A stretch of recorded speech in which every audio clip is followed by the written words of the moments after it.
Hello, welcome to another sketchbook catalog video. I'll be touring this old sketchbook of mine and sharing my little doodles of ponies and characters and whatnot in this video.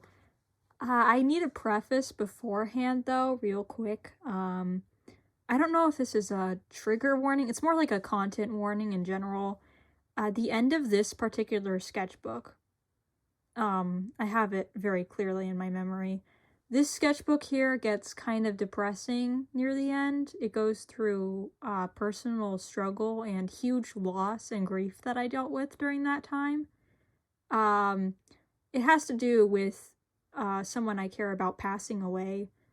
So if that kind of subject is too much for you at this point and you just wanted a fun little sketchbook tour and didn't come for that, then you can choose a different video, or maybe just skip past that part, or just get off of the video early. It doesn't come in until like near the very end, but there is many pages talking about it because I was trying to process my own thoughts and feelings and emotions at the time. I believe I do show some photos of the person who passed away, because I was making a little tribute to her, and so yeah, just letting you know that beforehand. It's a little bit much, so yeah. Honestly, I'm not even sure if I'm fully comfortable sharing all of it, but it's part of my history and it's ingrained in this sketchbook in particular, so I don't really see any reason not to. This is pretty standard, just nothing was decorated on this. I kind of just doodled in it from page 1. So, here's a list of a bunch of songs that I was listening to at the time. This is kind of a tradition in all my sketchbooks to do a little song writing here. And then this is the sketchbook itself. And then here's a little skull drawing. Because I doodled that in math class one time in middle school, and the designs just stuck with me throughout the years because I thought it was cool. This is 2021, by the way. This was like 3 years ago at this point, so yeah, don't worry, the loss isn't recent or anything. But anyways, these are just songs. And then this is Marceline from Adventure Time, and then the prince from A Hat in Time, also known as Snatcher. And then this is little child Vanessa, who is also from the video game A Hat in Time. And then more doodles about that fandom in particular.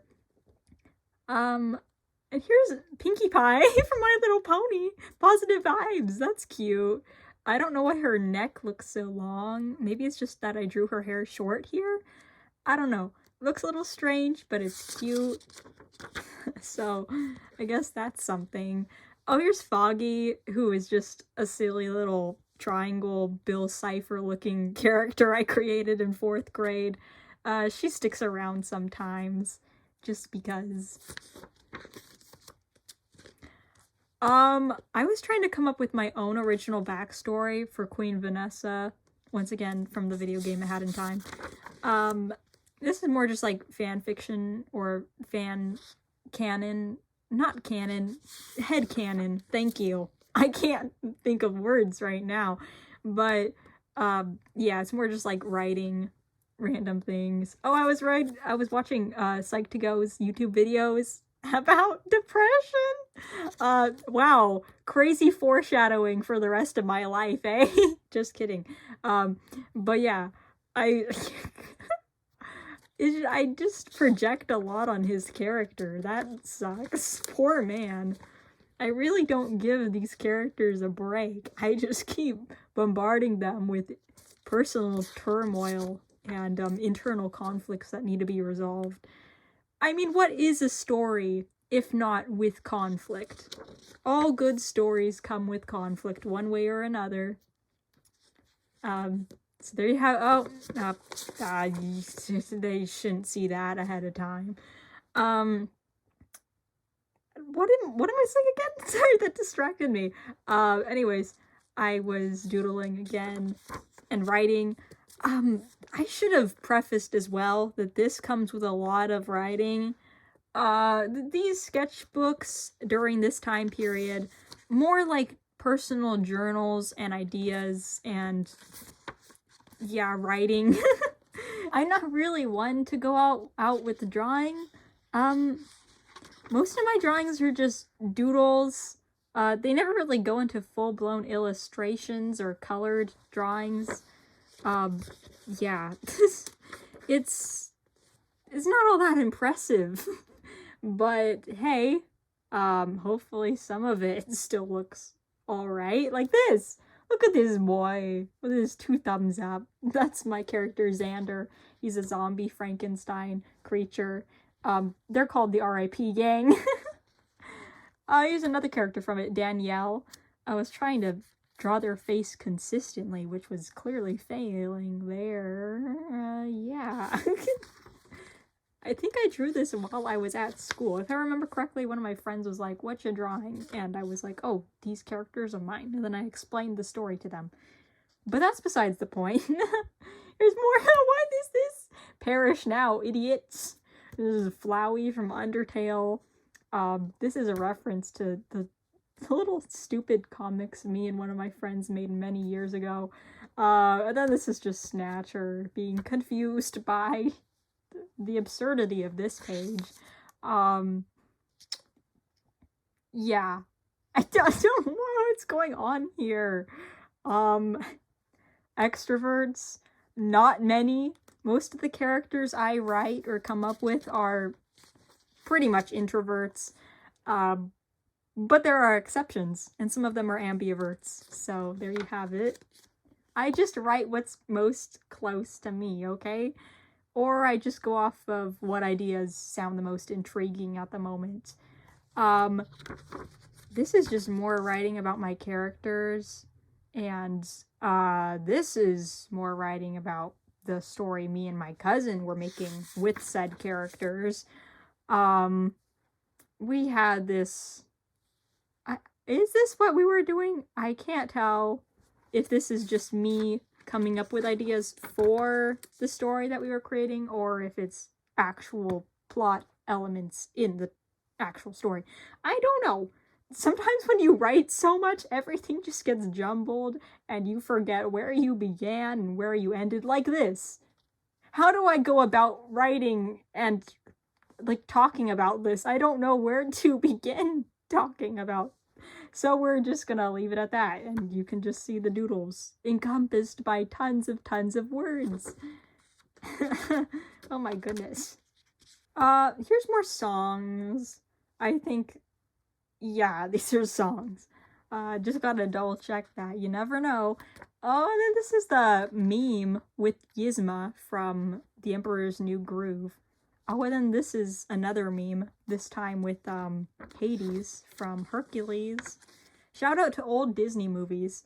I really like old Disney movies. I mean, the modern ones are alright, but there's just some charm about the 2D animated ones and the process that went behind creating them with the old technology that they had and all that beautiful stuff. Anyways, this is just angst with my favorite ever characters from A Hat in Time that I circulate in my brain with ponies at times. Oh boy, this is more and more about it. How do I even begin reading this? How would I read this to anyone? I mean, I know my writing style, so I could piece it together. Like, this is one dialogue, this is a different dialogue. The little lines, the very tiny lines give it away who's talking. But besides that, this is so much writing. How would you go about deciphering this? Boy. Little this is pretty much a summary of the relationship between these two within the little story me and my cousin made with our toys and other fandoms. It's a lot. Somebody's just dying over there. Yeah, this is a doozy. Anyone who was to see this, who had no further context, would probably think it's an elaborate joke, an elaborate prank. Unfortunately, it is all but real. I don't really know what these are about. I think it's just, yeah, more pages about this. These two idiots who I love. And then, more ponies, more writings about them. I don't know. Yeah.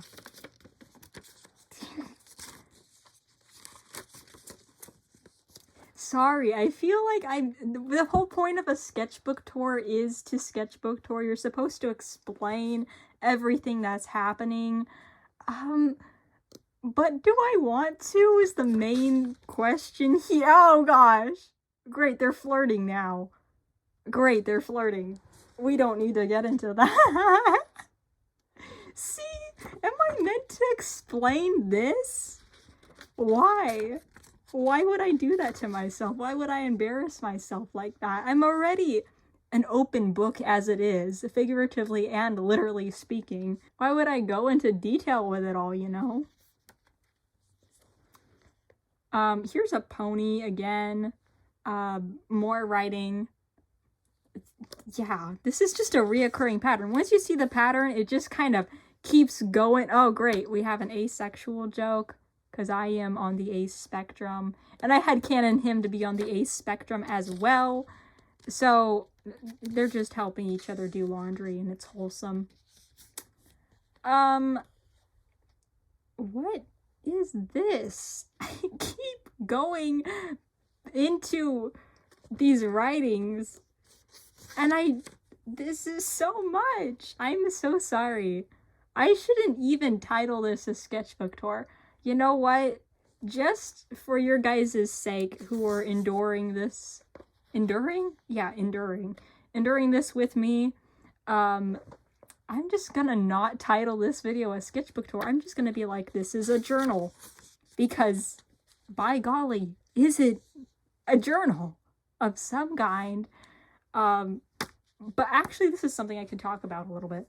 So I was creating an animation for my... animation class, actually.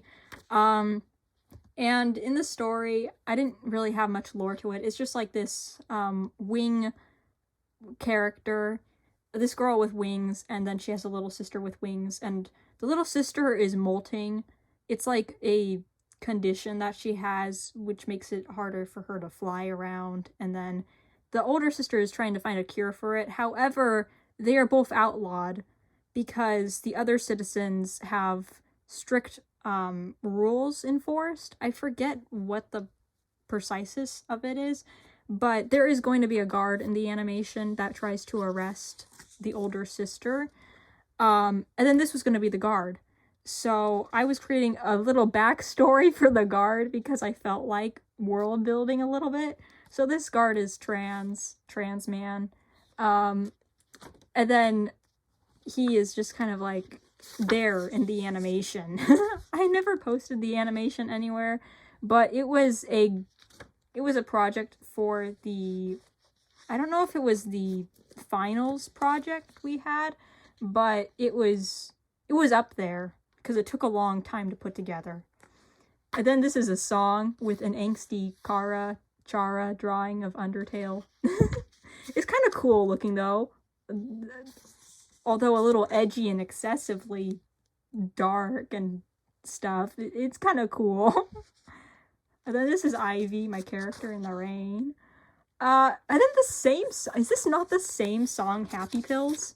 I think this is the same exact song. I was listening to that song, as you can probably tell by the little illustrations of it. Wow. Angst. Pony crack ship angst. I was a little serious about these two. There's nothing serious about the idea of it, but the way I went about writing and talking about it, I was like, guys, these two characters, I think about them all the time in my brain. I have no one else to share this obsession with except my cousin. That's gonna come into unfortunate play later, but hey, in the meantime, I was just having fun with the ideas, I suppose. Oh, great. I was having more daydreams. Okay.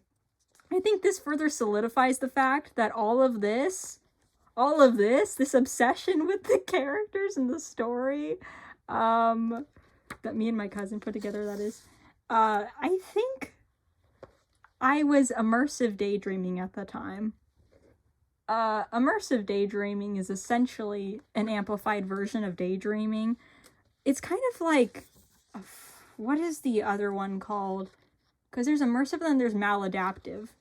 Most people know it as maladaptive daydreaming. However, I don't use that term for myself specifically to describe what this is, because I didn't have any negative side effects to my immersive / maladaptive daydreaming.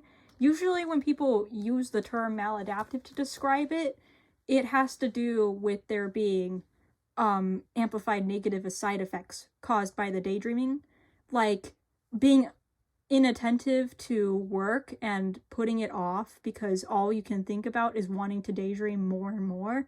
It's kind of like an addictive cycle in a way, where your brain really wants to hyperfixate on the daydream and won't let it go. And so it distracts you from all other tasks and you can't do your work or function the way that you want to. And usually in people, they find that disruptive and they find it annoying and difficult to deal with, and it's something that they want to stop doing at that point because it's a hindrance on their life and how they go about it. Mine was not that extreme. Mine was, I could turn off or tune out, it's more like tune out, of the daydream when I wanted to, especially when I was talking to friends. I wanted to give them my attention, and so I did. But the second that they left was the second I put on music and then continued to daydream. An interesting thing, sorry, this is such a whole side tangent, but since this is already writing, I might as well talk a lot too. Who's gonna stop me? So, man, this is such a weird video compared to all my other sketchbook tours. Anyways, so an interesting thing about maladaptive and immersive daydreaming is that it's heavily triggered by music, which would explain why I was writing so many songs and coming up with like character ideas linked specifically to certain lyrics and song beats. It's because those things are intertwined so intensely. I don't know what the deal with that is, but that is a report that many people can testify to. It's like they put on headphones and they just daydream for hours on end to those songs that specifically trigger those daydreams. And the same can be said about conversations. In my case, there was certain times when a certain line of dialogue came up and I latched onto that dialogue, and then an entire daydream was sprung into action just because of that sentence that someone spoke. It was a lot. I remember I would stay up really late on school nights, which is not a good thing. I would stay up late not doing my homework, which I guess could be a little bit more maladaptive in that sense, but yeah, I'm gonna disregard that and continue calling it what I refer to myself as, because I don't want to seem like I'm making a big deal out of it. It was really more just like a hyperfixation than anything else. But anyways, I would spend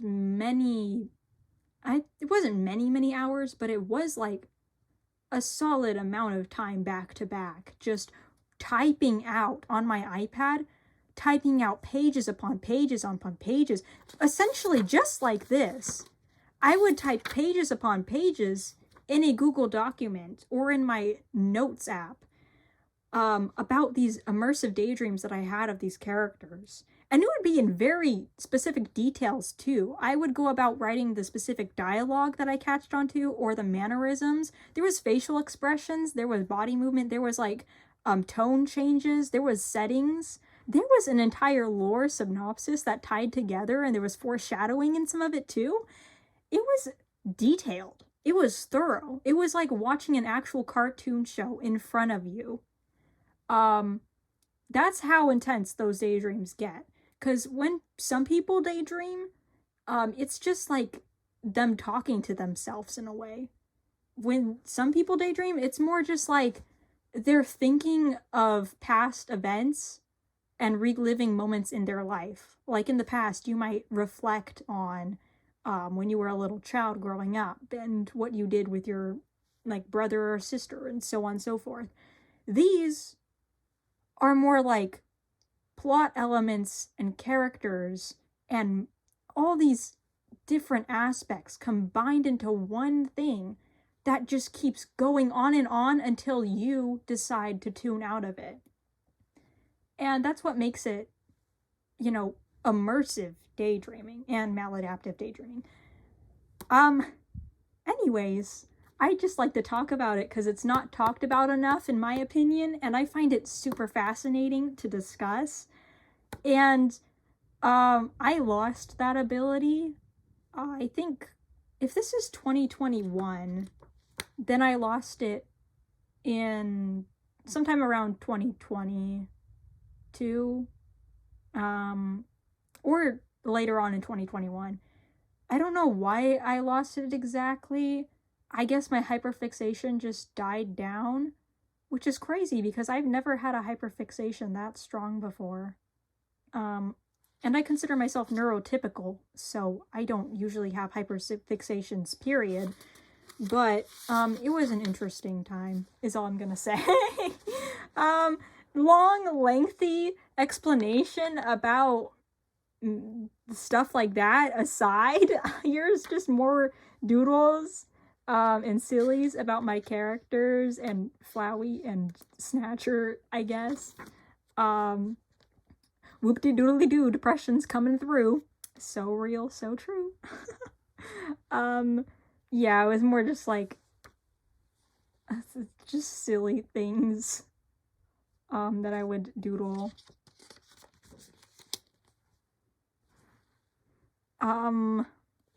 Yeah. Really, is there much to say? I mean, there's not much to say. It all speaks for itself, and I've already spoken enough as it is, so I'm just gonna shut my mouth a little bit. I feel like I've been yabbering for too long, so I'm just gonna flip through the pages. Not even bother trying to explain any of this. Because... Oh. Never mind. Okay, full stop. We have a few pages left. None of these are gonna be essentially... None of these are as lighthearted as the other ones. All the joking around and the little doodles and the... Yeah, no. This is a really...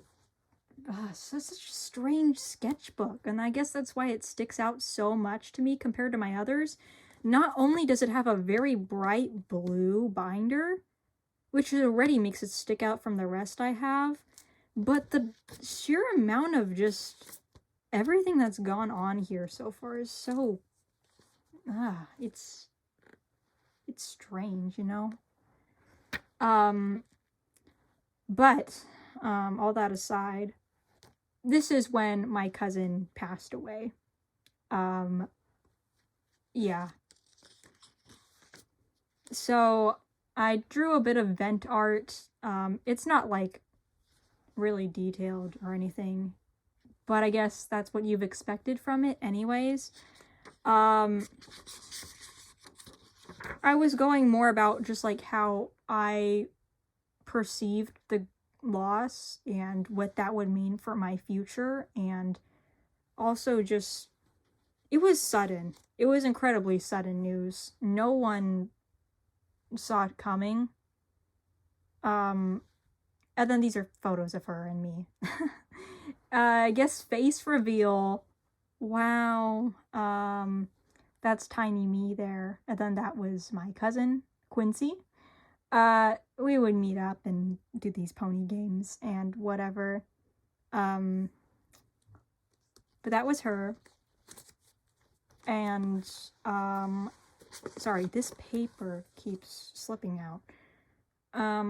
Yeah, I was just really in shock about the news. It happened... I guess I could talk about it. the way it was delivered to me was through my dad. He received a phone call from my aunt, talking about how she passed away in her sleep unexpectedly. They did tests on her body. There was an investigation. The police were at the house at some point because they wanted to investigate as well. Not at my house, at her house, that is. And the results of the tests came up with no results. We were told that they had absolutely no idea what caused it. And that sucked because everyone was wondering what happened, especially her mom. And no one could give us a straightforward answer. So that was incredibly frustrating for many of our relatives. And, yeah.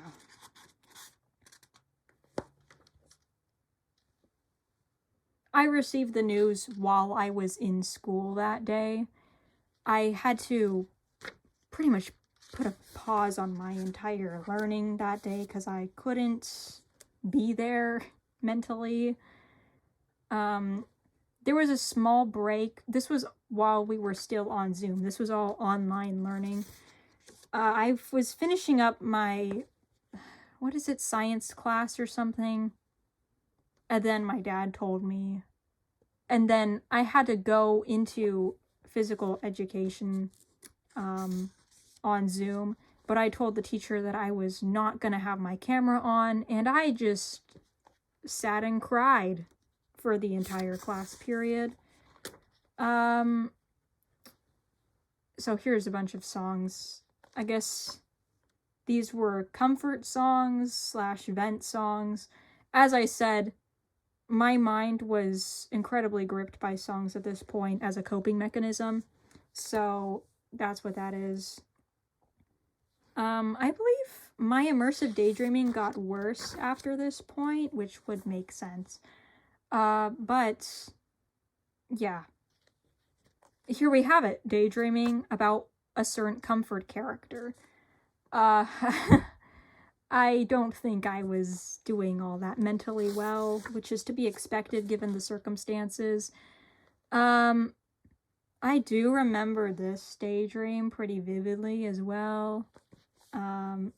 Did I skip a page? No, I didn't. I'll just let the paper there fall, whatever. Yeah, essentially, yeah, I mean, there's not much to say about it. I was just coping with the loss the only way I really knew how, which was through immersive daydreaming and listening to music and crying, and that's pretty much it. That's all I could really feel like I could do in a moment where I felt powerless. But you gotta understand that I was grieving many different things here, as it's probably apparent, given how much I talked and wrote about the stories that me and my cousin came up with together.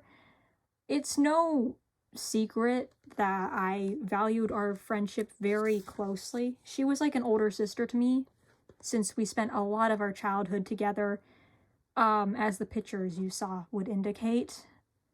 We were both only children, whatever the term is.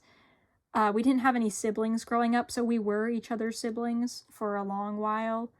And the best part about family reunions was being able to see her and just play with ponies and bond over shared interests and come up with silly stories that we could laugh about and just have fun with. Be kids.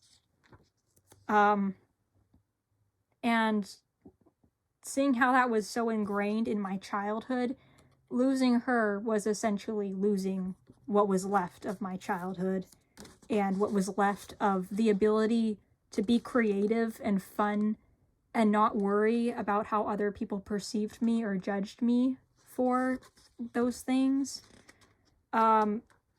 So Yeah.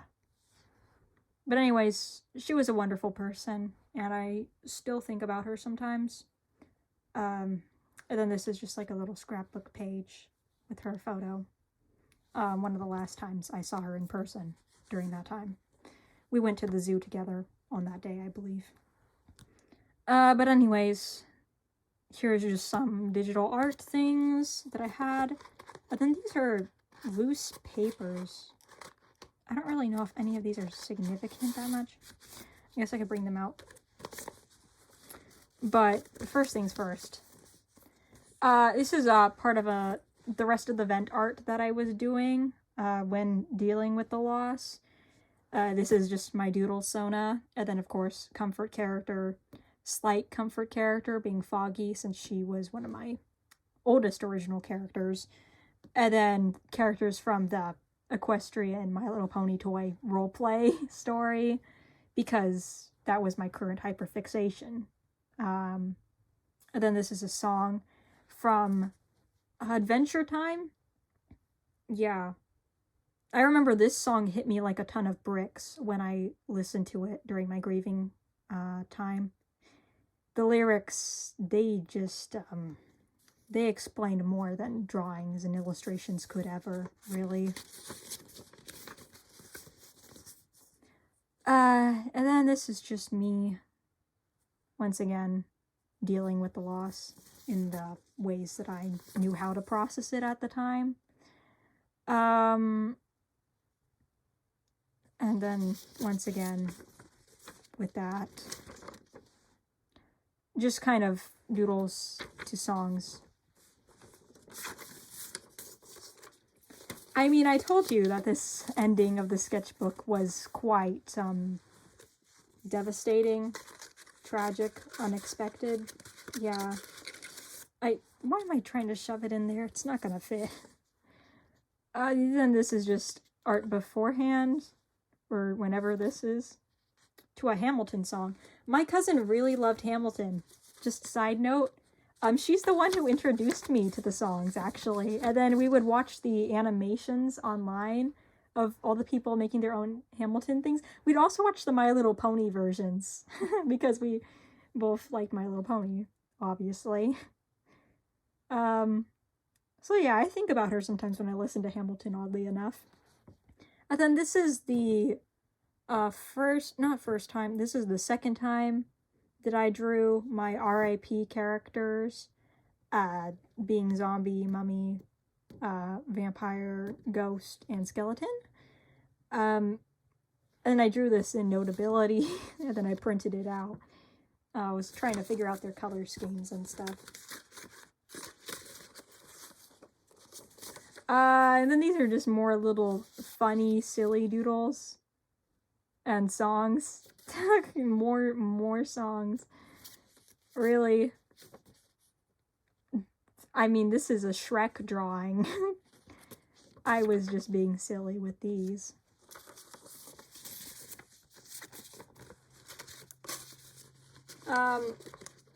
Let me see if there's anything else in here. I don't believe there is.